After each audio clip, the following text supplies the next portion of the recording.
totally believe in what we're doing, and I think it's the most important thing that I can be doing right now. There are so many people who are sick, and if this can help them, people have to know about this. It's fantastic that I get to share this with my family, that we're doing this together, and that we both feel so passionately about it. She was on over 40 different medicines. She had been on methotrexate and Plaquenil, one of those which nearly destroyed her vision. All of the potent anti-inflammatories, the Vioxx and the Celebrex, and was on all sorts of painkillers and all sorts of antibiotics. She had classic steroid toxicity. Her face was the shape of a moon because there's a lot of swelling that occurs in the face. At the age of 16, was diagnosed with juvenile rheumatoid arthritis, and that evolved into a lupus condition, a diagnosis of interstitial cystitis, an autoimmune disorder. Bedridden 4 years. Her mother thought she would never survive. I went to talk to William as a friend and as a doctor about his experience with patients and how they used cannabis. Seeing what the juicing did for me, using it in this form, was so significant. It changed my life. About 4 to 6 weeks after I started on juicing every day, I had no more back pain. I didn't need pain pills. I felt the best I ever had. A lot of people think cannabis and pot are not medicine. I had stumbled on an article in Scientific American, December 2004. They had an article on marijuana as the brain's own marijuana, and they introduced the idea that the body produces compounds that are very similar to those found in marijuana or cannabis. Cannabis actually goes upstream. It provides feedback from the postsynaptic nerve to the presynaptic nerve, which was unheard of in neurochemistry. All neurotransmissions were unidirectional, and all of a sudden, swimming against the force of that are those little cannabinoid molecules that tie the whole system together. The phytocannabinoids from this plant augment the body's attempt to restore and increase function to a normal level. So it mimics the regulatory system of cellular physiology. And recently the Food and Drug Administration has approved of CBD, which is a cannabinoid like THC, one of 80 cannabinoids. The federal patent compares vitamin C, vitamin E, and CBD, or cannabidiol. CBD turns out to be more potent than either of those two. The thing that I warn my patients of is, if you're going to be juicing this flower and this leaf, and you're going to be doing this high-dose, non-psychoactive cannabinoid dietary approach, please do not heat it. When you heat cannabis, you make it psychoactive, which for a large part of the community, the psychoactivity of a plant is a measure of its medical quality. But it's really quite the inverse. If you heat or age cannabis in any way, you're destroying some of the medicinal properties of it. To use the plant effectively, we have to use it the way it evolved over 34 million years, which is raw. Because when it's raw, the THC is bound up as THC acid. It requires aging, drying, so as a hunter-gatherer, we gather this plant and we notice, wow, as this plant ages, it changes character and suddenly has a psychoactive effect. I think that's the most exciting area of cannabis research, is looking at non-psychoactive cannabinoids. Because if you do heat it, you'll decarboxylate the THC acid, and you're going to have 600 milligrams of THC acid with the CBD acid. You would be unconscious probably for the better part of the week. Between heating the plant, whether that's in a sucker, a cookie, a baked good, a butter, vaporized, smoked, all of those techniques convert THC acid, which is non-psychoactive, into THC and provide you with that 10 milligram dose. But if you eat the plant raw, then THC acid is the way it's found in the plant. It's not psychoactive. The juicing allows you to get up to the 500 to 600 milligrams, which is 60 times more than you could tolerate if it was heated. This treatment is not psychoactive. People don't have to be stoned when they take it. They can take it and go to work. They can take it and play with their kids. It's hard for me to understand laws against something like green leaf therapy and to think that prednisone is legal. We're still fighting the stigma of marijuana back from the 20s, 30s, 40s, 50s. I was a prosecutor for 8 years in Mendocino County, so I know it from both as a defense attorney and as a prosecutor. The 1972 Controlled Substances Act said that marijuana has no medical value whatsoever. The federal government has a patent on its medical properties. The Food and Drug Administration has approved of it as investigative new drug. I have not found the United States to be very open about cannabis research. In order to print an article in a peer-reviewed journal, you have to use cannabis that they have certified for your study. And there are physicians who have waited 3, 4, 5, 6 years, some even longer than that, to just get a sample. The federal government's been kind of schizophrenic in the way it looks at marijuana. It says it has no medical value under that act, but at the same time, the federal government has been funding research in marijuana for years, for decades. And they've even patented certain strains of marijuana because they recognize it has that medical value. The California Narcotic Officers Association does not believe in medical marijuana. They believe it's all a big scam, and that's how they train law enforcement officers. Law enforcement is allowed to take a percentage of all assets that are forfeited and seized under the state and federal asset forfeiture law. So it takes the really enlightened and compassionate law enforcement officer to recognize that these medical marijuana laws are designed to protect patients. I was trained when someone had marijuana, you took them to jail. There wasn't a medicine use for marijuana. It's an illegal substance, and people went to jail for it. In 1996, California took a huge leap.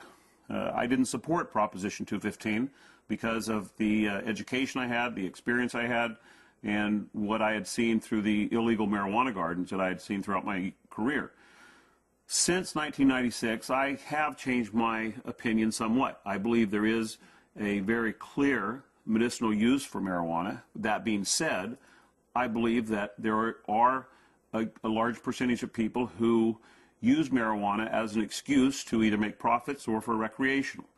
The people who use marijuana for the true intended use that the voters passed, medicinal, I'll do everything I can to support their rights. There's many more things that law enforcement can be focused on than medicinal marijuana. And I don't want to give the impression at all that I support people who are growing marijuana for medical purposes 364 days of the year, and then one day a year they make a big sale for a couple $100,000, and they're a commercial seller that one day of the year. They're the people who are causing problems for the people who really and truly need and can use medical marijuana.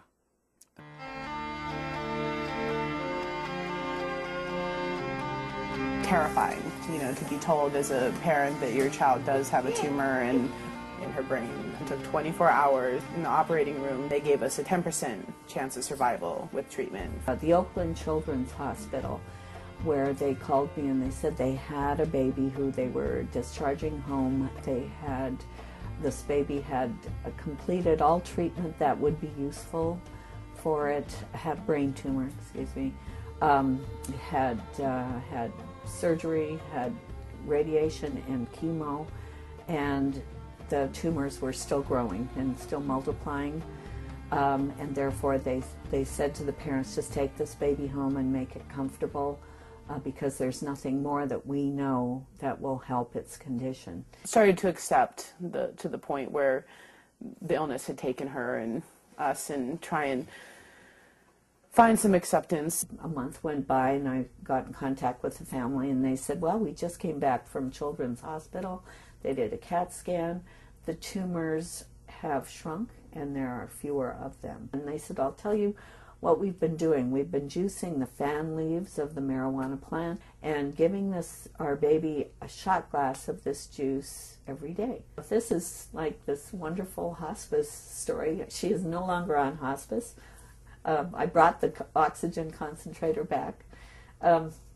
It's just one of those wonderful success stories. The plant is a pretty amazing plant because it appears that the juice of this plant is saving this baby's life. Here we have something that can really change people's lives.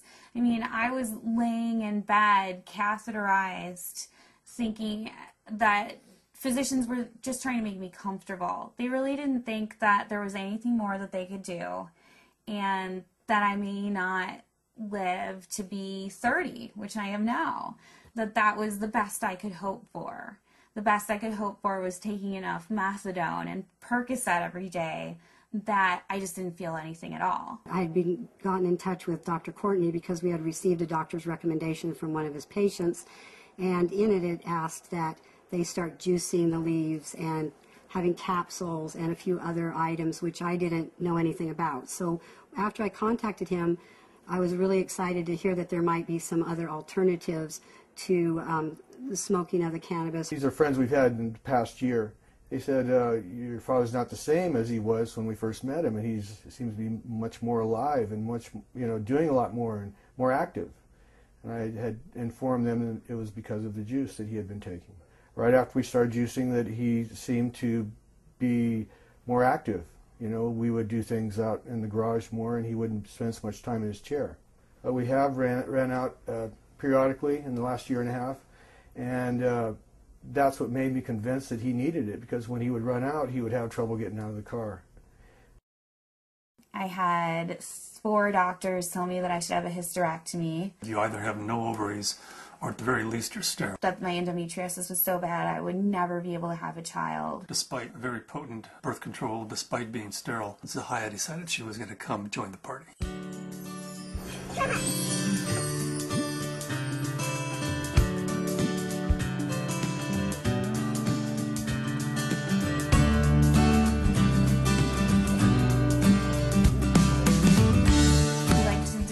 Ourselves by being extremely scientific, and people know that if they're going to come to us, they're going to have to go through a lot of hoops, but they're also going to get the most up-to-date scientific knowledge on this subject, and they're going to see a physician who's an expert in the field of non-psychoactive cannabinoids, and there are plenty of people that want that and are looking for that. We opened our 5th office in Luxembourg. Their government is really sympathetic and open. There's an international group studying autism and CBD in Luxembourg. There's a physician there who's writing cannabis scripts who's also a senator, and we've been working with him, Senator Columbera.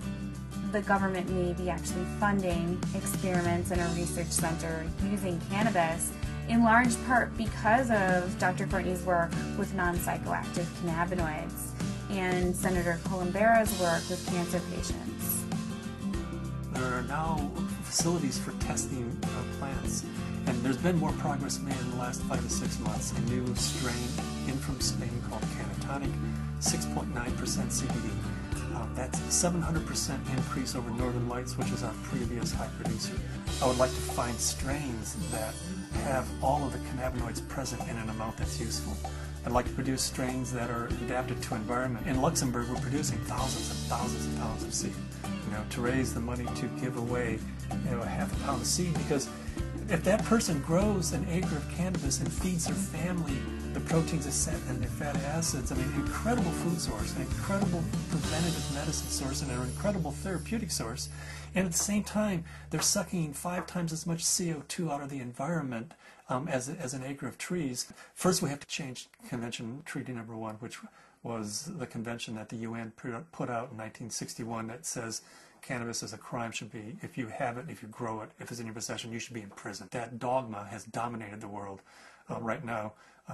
They're asking for input from the World Health Organization. I'm in the process of writing a letter stating that this is a dietary essential. It's not a criminal thing, because we have to change that treaty before we can go into Central and South America and say, you grow yourself an acre of this plant, feed your family, prevent illnesses.